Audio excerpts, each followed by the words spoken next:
evening and happy Tuesday. It is the 5th of November here in New Zealand, where our Electron rocket is ready for its next mission to space.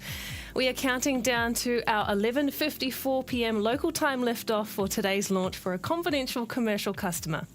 Now, launch operations have been going smoothly so far, and the weather is expected to remain clear all the way through to T0. Electron is looking good, and our operators are ready to make their way through the final few milestones in the countdown to liftoff. My name is Muriel Baker, and I am joining you from our Mission Control Centre in Auckland, New Zealand. Now, today's mission will be the 54th time Electron lifts off the pad and heads to space, carrying its 198th payload on this dedicated mission. A dedicated launch service means the satellite operators who fly with Electron get to choose and change their launch date, pick which of our launch sites to fly from, and in some cases launch on incredibly short notice. And that will be the case for today's mission, which we are launching to orbit in less than 10 weeks since the launch contract was signed, making this one of the fastest contract-to-launch turnarounds since Electron has been flying. We're back on Pad B for today's launch, our second of 2 launch pads at our private orbital launch site on the east coast of New Zealand. Electron will fly today with its payload on a southern trajectory across and over Antarctica on its way to low Earth orbit. Our next check-in with Mission Control will be in just a few minutes, when our launch director will begin their status check-in with the Mission Control operators, called the Go and No-Go poll. But since we've got some time until the 9 Rutherford engines at the bottom of Electron ignite for liftoff, let's enjoy some beautiful footage of a different rocket engine. Our medium-lift launch vehicle Neutron will be powered by the Archimedes engine that we are building at our Engine Development Center in California, and hot firing at our propulsion test complex at NASA's Stennis Space Center in Mississippi. Now, we've been burning hot this summer with Archimedes hot fires, putting our new liquid oxygen and methane oxidizer rich closed cycle engine through hundreds of tests and various operating stages. So let's check out some of that footage.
An engine test and development campaign is an iterative process that means lots of tweaks and pushing engines to their limits. And Archimedes is well into this process now, and we continue to be impressed with its performance. You can look forward to seeing a lot more blue flame as that campaign continues. Now, the propulsion team has designed Archimedes as a next-generation reusable rocket engine.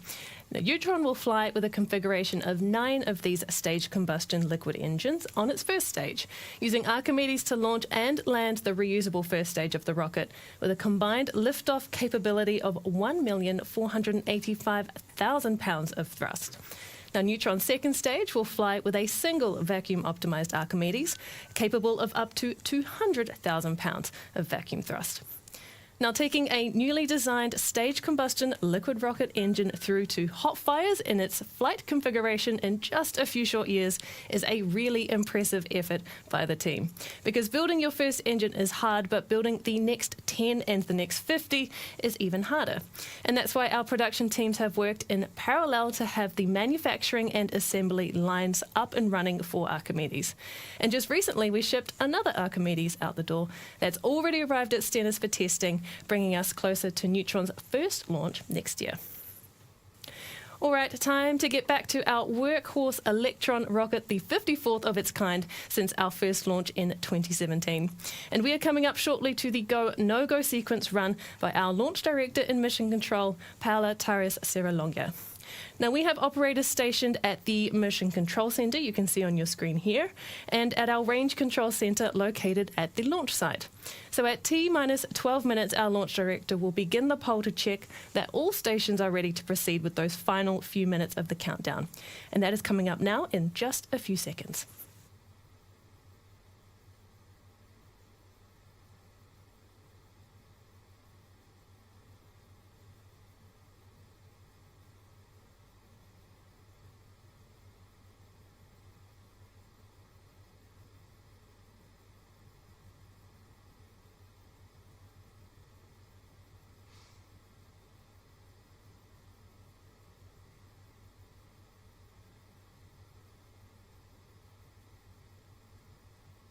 To all stations LD in Mission Corps proceeding with go no go sequence. Stage. Stages go. Avionics. Avionics is go. GNC. GNC's go. Vicon. Vicons go. T1. T1 is go. GC. GC is go. ELS. ELS is go.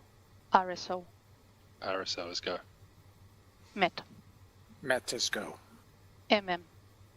MM is go. And LDSUP. LDSUP is go. Go no go sequence complete. We are T-minus 11 minutes 25 seconds and counting. We are go for terminal count auto sequence starting at T-minus 10 minutes. From this time, the 3-war whole procedure is in effect.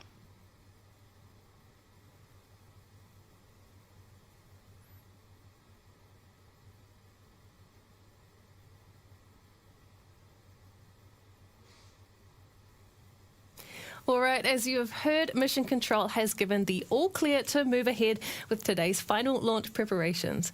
So the liftoff time has been set for 11:54 p.m. local time, which is also 10:54 UTC. We have a 2-hour launch opportunity today if that T0 time needs to shift for any reason.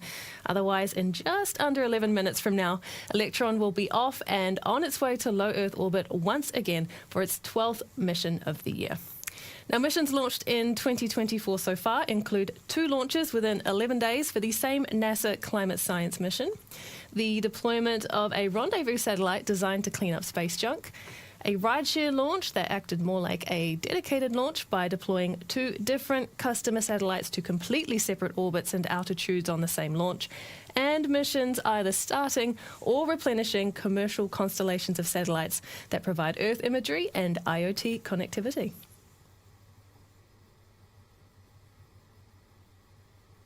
GCLD mission court. LDGC.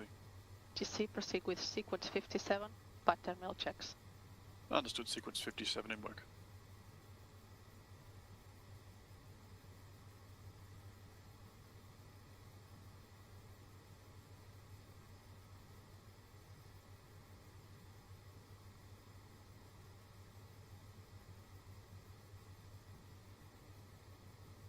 Stage 1 ignited, pressures verified. Hydraulic pressures verified. LDGC on mission. Speaking of satellites that do cool things, our space systems team have recently completed our latest spacecraft ready for its next in-space manufacturing mission and return to Earth. W2 is our program name for our Pioneer spacecraft built for Varda Space Industries, a company focused on in-space processing and hypersonic Earth re-entry logistics. Now, our next Pioneer spacecraft comes off of the back of our first spacecraft launched last year that helped to return Varda's re-entry capsule back to Earth. And we'll be providing the same support as that first mission, using our spacecraft to provide power, communications, propulsion, and attitude control throughout the manufacturing phase on orbit. Varda recently received approval from the Australian Space Agency for multiple vehicle re-entries into the Kaniba test range at Southern Launch in South Australia, which will enable Australia's very first commercial space re-entry, and we can't wait to be part of it. Now, once again, that spacecraft includes many of our own built components like our star trackers, reaction wheels, solar panels, flight software, radios, and carbon composite structures. And this one is just the latest in a lineup of exciting spacecraft that we're building right now, or which we have already completed, like 2 spacecraft for a science mission to Mars called Escapade, 2 completely different constellations of spacecraft, one for commercial communications, one for national security, and other individual technology test missions that range from radio connectivity in space to cryogenic fuel storage on orbit. Rocket Lab might be our name, but rockets were just the start, and we are much more than just a launch company today. So if the idea of working at an end-to-end space company covering launch, satellites, and everything in between gets you excited, then there is a place for you at Rocket Lab. And we've got open roles in our Electron, Neutron, and Space Systems teams across several states that could be right for you. Check out what it takes that makes our team the best in the world. If you walk into any of Rocket Lab's facilities, the first thing you'll read is "We go to space to improve life on Earth." And that's really the foundation of the entire mission of Rocket Lab. So the way to think about Rocket Lab is we're not just a launch company, not just a spacecraft company, we are an end-to-end space company. And I think what sets Rocket Lab apart is you actually get to build hardware that goes to space. And not just go to space, but go to Mars, go to the moon. You're never like a little gear in a giant machine. You get given huge responsibilities within the company. If you come to work at Rocket Lab, you can expect to build beautiful things that work beautifully. Don't expect 9 to 5, but do expect to have an actual meaningful impact on the world.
A check-in on the clock, and we are now at 4 minutes, 44 seconds and counting to launch with Electron.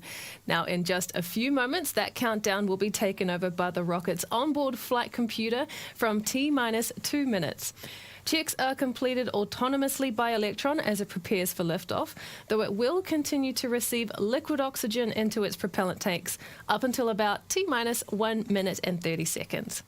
We'll know that has been completed when we hear a call out from the mission control operator that the lock system is in circulation. The next event will be confirmation that the rocket's first and second stages are fully pressurized for launch, which happens within the final 60 seconds to liftoff. And then it's over to the 10-second countdown by the launch director, with Electron's engines set to ignite at T-minus 2 seconds before liftoff. And all of that is coming up next, so we are going to bring up the mission control audio channels now and listen in.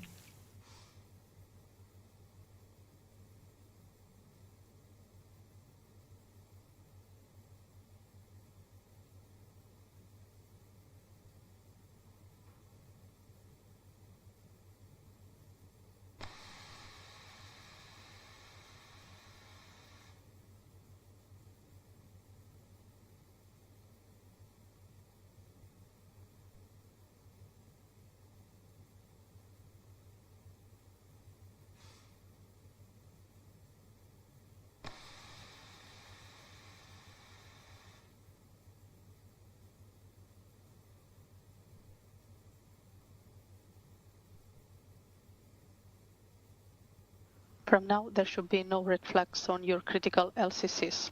Beacon LD in mission court. LD beacon. Beacon, lock the auto sequence and confirm. Auto sequence is locked. Copy and confirm all expected primary flight computer outputs are green. Confirmed. We are go for auto sequence start at T-minus 2 minutes. LD is go for launch.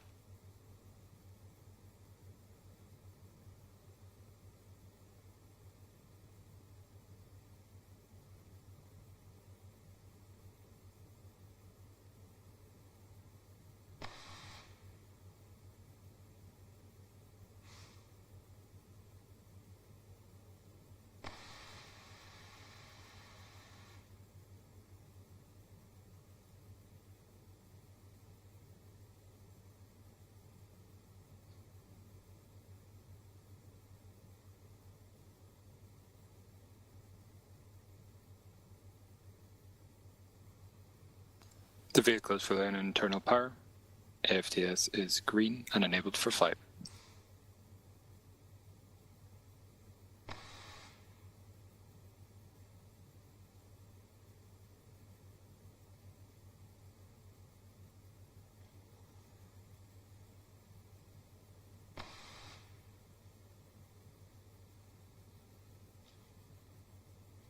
LOX load is complete. System is in recirculation.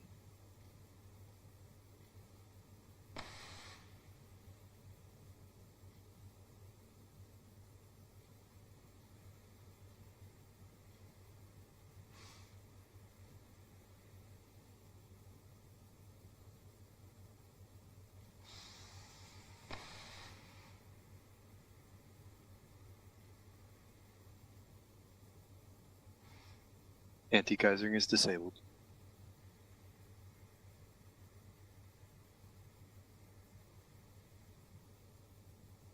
Stage 1 and Stage 2 tanks are pressed for flight.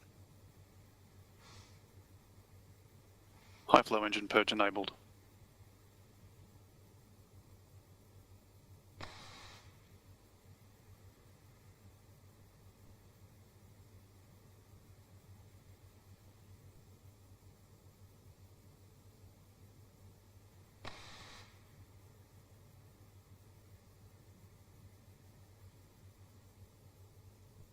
T-minus 20 seconds and counting.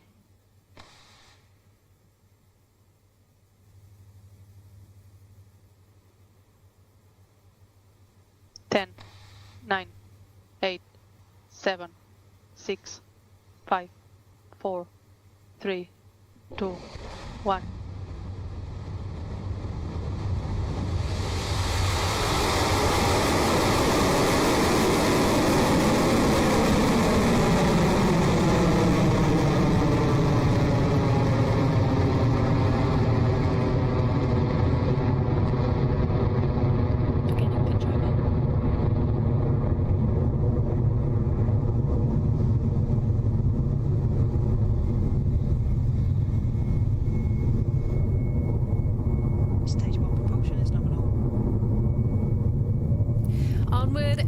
upward for Electron's latest launch.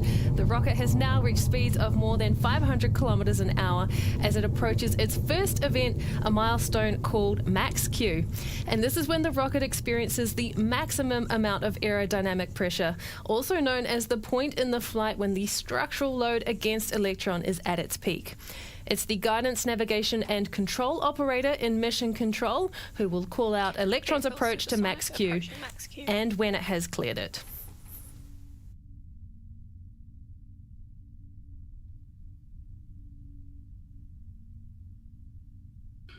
Cleared Max Q.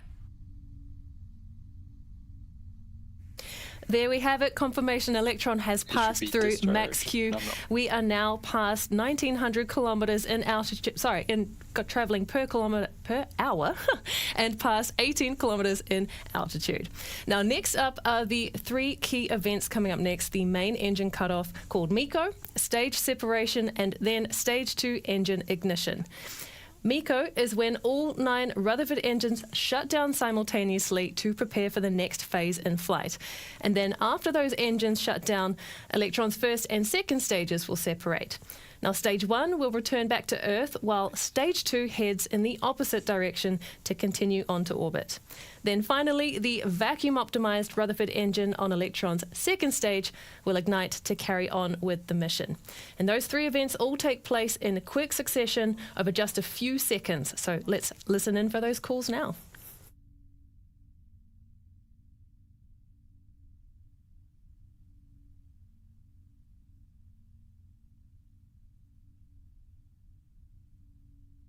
"15 seconds till staging." Entered burnout detect mode.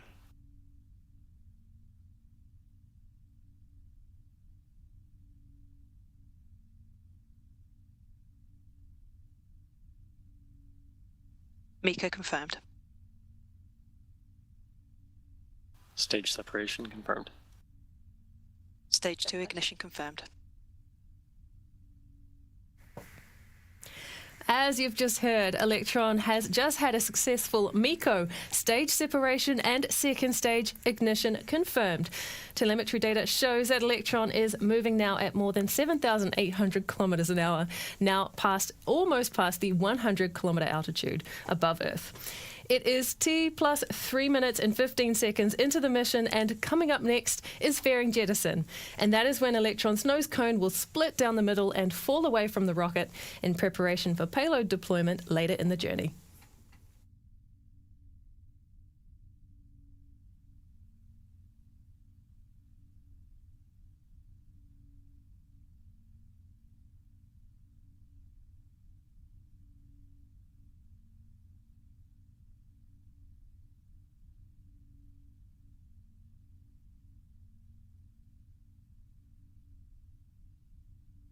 Stage 2 propulsion is nominal.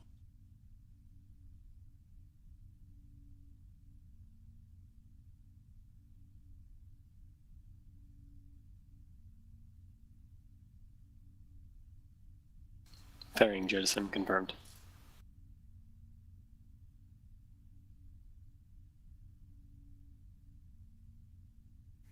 We heard it there from Mission Control. That fairing has now separated and jettisoned. And we are 4 minutes, 22 seconds into the mission and well on our way to orbit.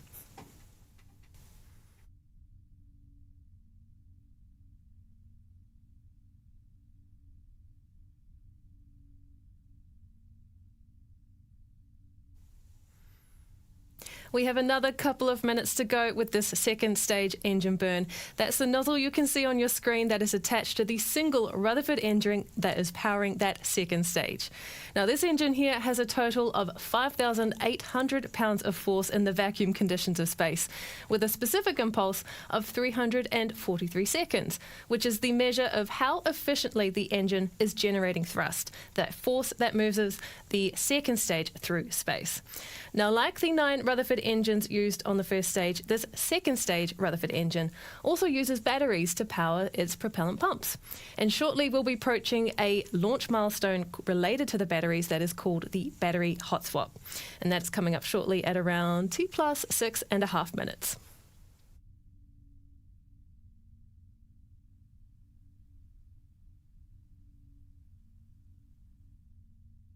Guidance is nominal, 200 seconds remaining. Using batteries to power the Rutherfords is one of the key pieces of its design that sets it apart from other rocket engines. Our world's first 3D printed electric pump-fed engine uses battery packs to drive the electric motor for the fuel and oxidizer pumps. And since the amount of time that the second stage engine needs to burn is longer than the capacity of its first battery packs, the engine will switch to a second set of batteries to keep that engine running to full duration. And this is called the battery hot swap. We should see it take place on our screen when we see the first set of batteries eject and fall away from the rocket, indicating a smooth transfer of battery power for that engine. So let's watch out for that now. Throttling down.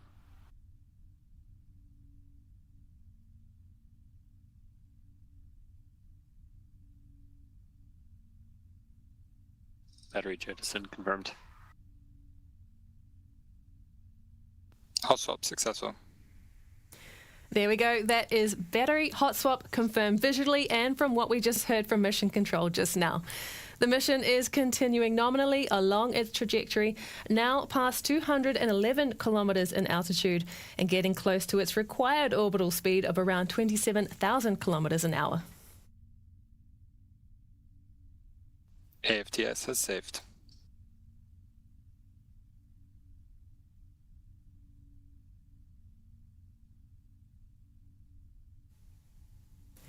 The team in Mission Control are closely monitoring this Stage 2 burn as we get closer to SECO, or second engine cutoff, now under a minute to go until that next milestone.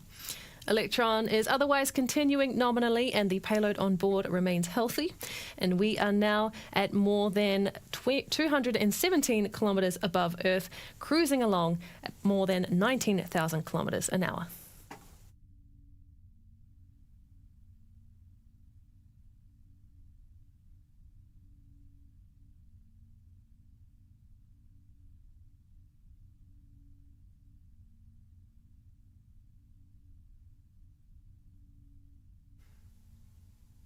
It is now T plus 8 minutes, 2 seconds into the mission. The second stage engine continues to burn, but very soon we will be coming up to that second engine cutoff. So that Rutherford engine will be throttled down just before cutoff to help maintain a steady state for the kick stage and its payload during the separation event. A clean stop of the engine will show the nozzle changing from red, hot to cold on your screen, and we can expect to hear a call out that SECO is confirmed from Mission Control at the same time. So let's listen in.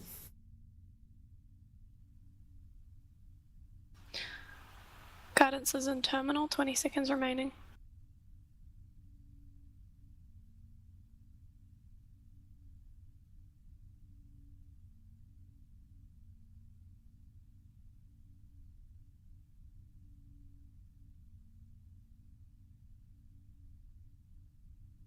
SECO confirmed.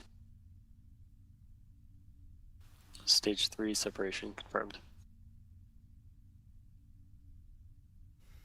Nominal transfer. Great news there from Mission Control. The second stage engine has shut down and the kick stage with the mission's payload has now separated. So the kick stage has arrived in an elliptical orbit around the Earth where it will coast for about 45 minutes before its engine ignites to circularize its path. And then soon after that circularization burn is complete, we will be ready for payload deployment from the kick stage. Now, occasionally our customer requests some commercial sensitivity, and this is one of those times, so we won't be showing the coast phase or payload deployment sequence live on this webcast, but we will share updates confirming payload deployment across our social media channels and everywhere else that you find your Rocket Lab news. Now, while there is only a few months left in the year, we are far from finished launching, so you won't have to wait long for the next Electron liftoff. Keep a close watch on upcoming announcements for when and where those launches will take place. But until then, thank you for joining us for today's launch. This is Rocket Lab Mission Control, signing off.